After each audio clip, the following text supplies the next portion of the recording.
Hindi ko rin sasabing fake. Hindi na namin tinatapon yan. Ginagamit na namin.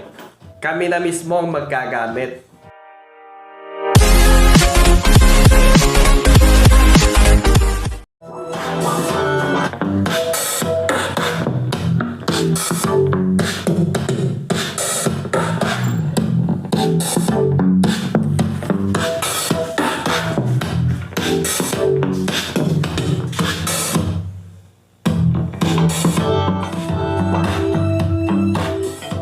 Mahilig lang talaga ako sa music, guys. Pero yung music talaga walang hilig sa akin. So, sa video na to, guys, ay bibigyan natin ng daan yung comment niya, no? Ni Sir. English tong comment niya, malamang importante to. Patungkol sa ating, kung safe ba yung mga ganitong klaseng pang-scam. Malamang walang pinipiling scamin yan. Bata, matanda, may ngipin or wala. Bobo at magaling talagang hindi nila pinapatawad. Meron ka man or wala, pagtsatsagaan ka nila. Alam mo ang ayaw na ayaw ng mga yan? Ayaw na ayaw nilang mag-demo sa mga taong kagaya namin. Kasi hindi na talaga papasayan. Can you leave this device plugged in all the night long without causing fire or damage to other electronics around entire house? Regarding sa tanong ni Sir, kung fatal ba or nakakasira ba sa ibang appliances yung paggamit ng ganitong klaseng energy saver? Mostly kasi naalaman ng mga ganito, yung pang-scam na ganito ay mga capacitor. Kung hindi yung square, yung yung parang chocolate, para sa akin, guys, ay hindi. Kasi sa mga electronic appliances natin, meron na. Kaya lang, nakasukat sa circuit yung size niya at microfarad niya. Kaya hindi na fatal yung paggamit ng mga ganito. Kahit i-plug mo yan, wala namang circuit yan eh. Makakadagdag pa sa load dyan, kita nyo naman. Pero yung isa pang tanong ni Sir, kung pwede bang iwan all night long, 24/7, yung mga ganito na nakasaksa, plug and play, kung hindi ba siya nakakapag-cause ng sunog? Hindi ba siya iinit? Okay guys, subukan natin guys, papakita ko sa inyo. Pero depende pa rin sa size yan. Kung mas malaki, mas mabilis uminit kumpara sa mga mas maliliit na capacitor. Iscan muna natin yung temperature niya tapos isaksak natin. Ayan. Nasa, yung hinawakan ko lang yung mainit. Medyo mainit ka pa na lang kasi hindi naman siya totally mainit. Nasa 33. Malamig. 32, bumaba na. Isaksak natin ngayon. Tapos, scan natin yung kanyang temperature. Ayan. Kanina ay nasa 32, 33. Tingnan natin kung tataas.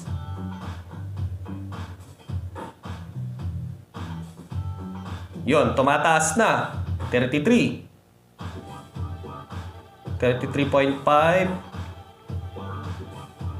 34.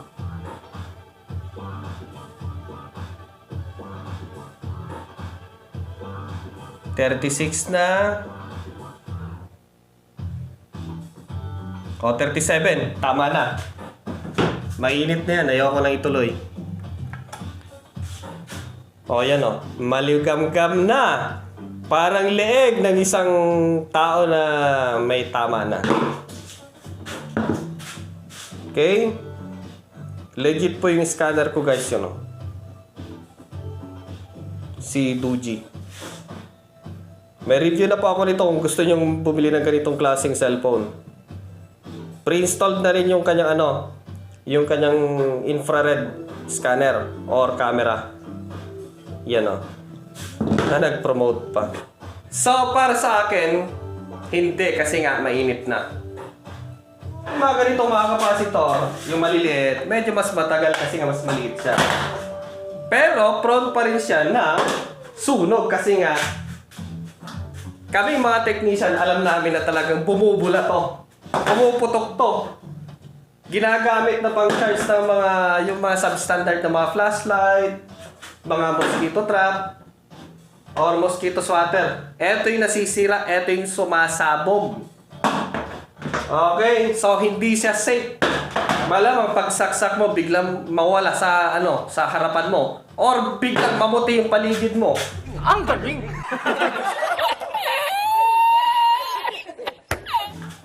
So, yung mga nagtitinda, mga scammer, hindi nila sasabihin yan. Diba? Kasi karamihan dyan na nagtitinda ng ganyan o nagpo-promote ng ganyan, hindi rin nila alam mga post niyan Ang target lang talaga, magbenta. Eto. May gusto akong subukan at ipakita sa inyo. Kasi, nung una, hindi ko tinesting sa electric fan. At talagang hindi ko siya susubukan kasi matitiklo ako. Mga ganito, inductive load. So ngayon, subukan natin kung meron pa talaga may tutulong yan. Ngayon, ibang device yung gagamitin natin. Kaya ako kinuha yung isang ganito capacitor, yung isang charger kasi itetest muna natin kung accurate yung kanyang display or yung kanyang wattage. So itong charger na to guys ay 65 watts. Kuminsan tumataas pa. Mas mataas pa yung kanyang wattage. Ngayon, titingnan natin kung accurate ba yung display nito kasi meron siyang display ng wattage. Okay? Ito na yung ginagamit ko, mga ganitong mga inverter kasi nga accurate yung kanilang display. Okay? 65 watts. Tingnan natin sa display.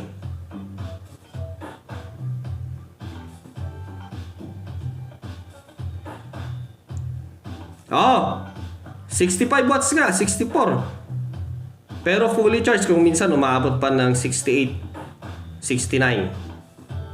The best number. Tapos i-on natin. Para sa mga interested na bumili ng ganitong klaseng power station, si Thunderbox V2 Metabani. 400 watts, lithium iron phosphate na yung kanyang battery. So, pang matagalan. Yun natin yung kanyang inverter. Yun. So, eto muna ang susubukan natin. Tapos, yung mga remaining, eto. Mainit pa rin. Saksak natin dito.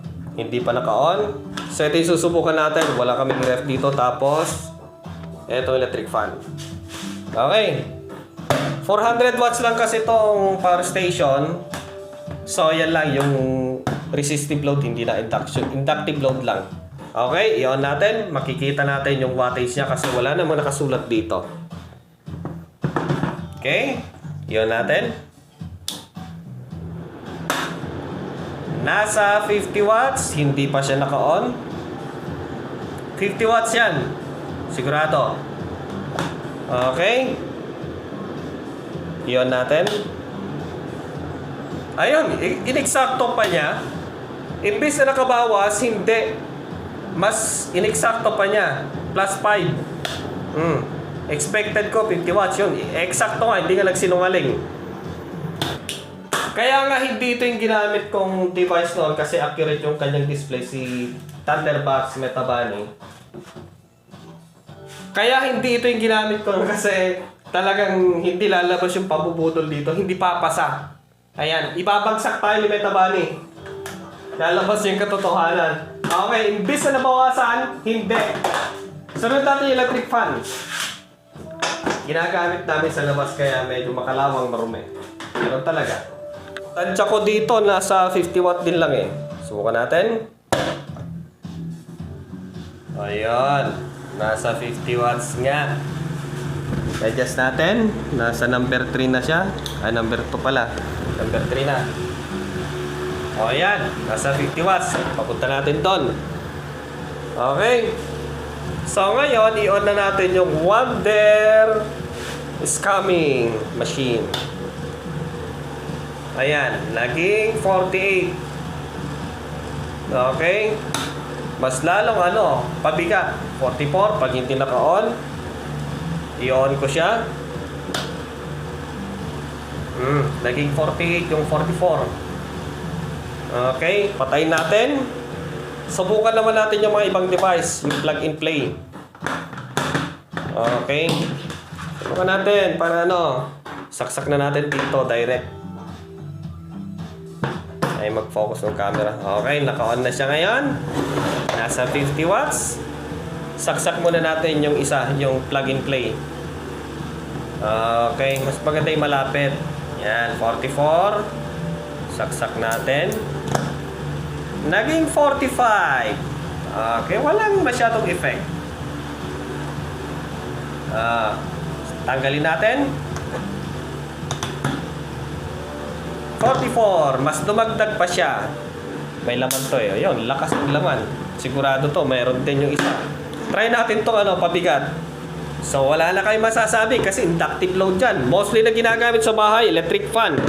Alam nyo guys, etong electric fan ang pinakamatakaw na appliances kasi nga siya ang dire-diretso yung andar. Water pump, sandali lang yan. O, saksak na natin si Wonder Boy. Hala! Hala ka! 89 watts. Okay, walang magic. O, yan o. Okay. Hindi pumasa yung pag-scam. Sa grid, yung ginamit ko noon na grid sa labas, yung inverter, naka-bypass na po yun. Hindi naka-inverter. Kundi naka-bypass na, ginamit ko lang yung wattmeter niya para ma-read. Yung yung wattage. Okay, so ngayon, eto na lang yung demo natin. So, hindi papasa guys. Mainit na si Buloy. Delikado. Try din natin sa isa. Hindi natin trinay para walang duda. Eto. Ulitin natin ulit kasi hindi natin tinest kanina. Yan natin. Yan. 45 watts. Subukan natin si Nonoy. 45. Remain lang siya. Tumaas pa nga kanina. 47. Tumatalon-talon. Malakas ang kuryente nito. Yun. Alay, alay. Kuryente pala. Okay, tapos eto naman. 45. Tingnan natin kung mapapa olala. Yan. Okay.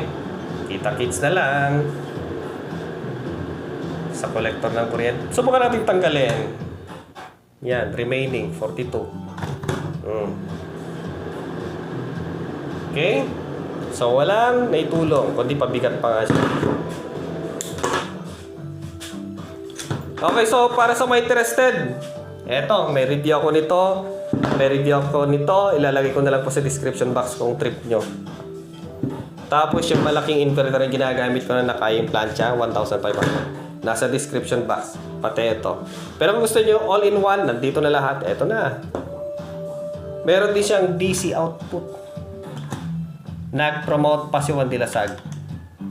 So, nagsinungaling pa si Meral kung sabi niya huwag kayong gumamit ng mga ganitong klaseng mga device. Kasi delikado. Hindi guys, hindi siya nagsisinungaling. Hindi siya nang-i-scam. Kung sasabihin natin kailangan natin to, sila na mismo guys naglagay sa main line para may correct yung power factor na nake-create ng mismong system nila at tayo lahat. Kasi nga maraming gumagana itong water pump, malalaking mga motor. Okay. So, kung gusto nyo makatipid, ganito guys. Almost na ginagamit ko dito sa bahay ay mga LED. LED, pin light. Marami yan sa Lazada, yan tricolor pa yan. Bam! Bam! Bam! Boom! Yan. Tapos dito. Basta yung ginagamit ko dito, LED yan guys. Marami pa ako dito para i-install. Magaan, matagalin guys. Simula yung nagawa itong studio, nandito na yan, ginagamit ko na. Matagal na tumato sa akin, yung tingnan nyo. Nagpalit lang ako ng kulay. Yan meron ng tape. Pero ito ilalagay ko pa sa shop sa labas. Pag gumamit kayo ng ganito, tapos bibiyahe kayo pagbalik nyo, Maghanda na kayo ng isang katutak na sako. Kasi magha-harvest kayo ng uling. Uling!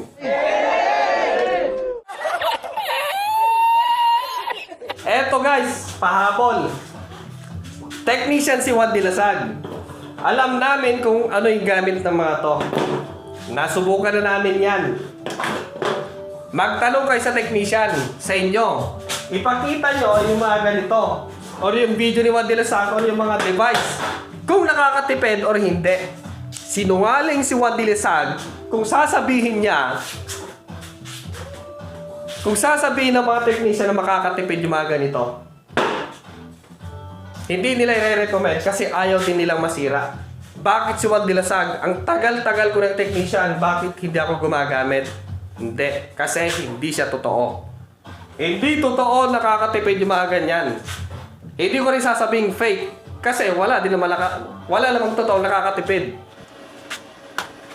Bakit ako nag-i-invest sa pagkamahal-mahal na inverter na yan, hybrid? At bakit ako nagpapakahirap na bumili ng pagkamahal-mahal na mga solar panel? At bakit namin tinatapon yung mga ganitong klaseng Mylar capacitor kung alam naming nakakatipid ng kuryente? Kung alam namin guys na nakakatipid ng kuryente yung mga ganitong klaseng mga device, hindi na namin tinatapon yan, ginagamit na namin. Kami na mismo magsasabi at mag-iendorso, nakakatipid yan. Kami na mismo ang maggagamit. Kami na mismo ang magbebenta sa inyo. Pero bakit hindi? Mayaman na sa lahat. Ang galing! Mayaman na sana lahat ng mga technician. Kasi kami, marami yan. Hindi, tinatapon namin kasi alam namin na hindi. Okay. Huwag pabubudol. Huwag paloloko. Ayan. Huwag mahihiyang magtanong. Magtanong kayo sa may alam, huwag sa bobo. Huwag sa mga manloloko. Ayan, mga tiradang mga scammer. Parang pampaswerte lang yan sa Quiapo na binebenta. Ba't nila binebenta pampaswerte na? O kayo mga manghuhula. Kung totoo manghuhula yan, dapat yun wala na ilalabas sa loto. Mga bogus, mga scammer. Okay, maraming salamat. See you next time. Peace y'all!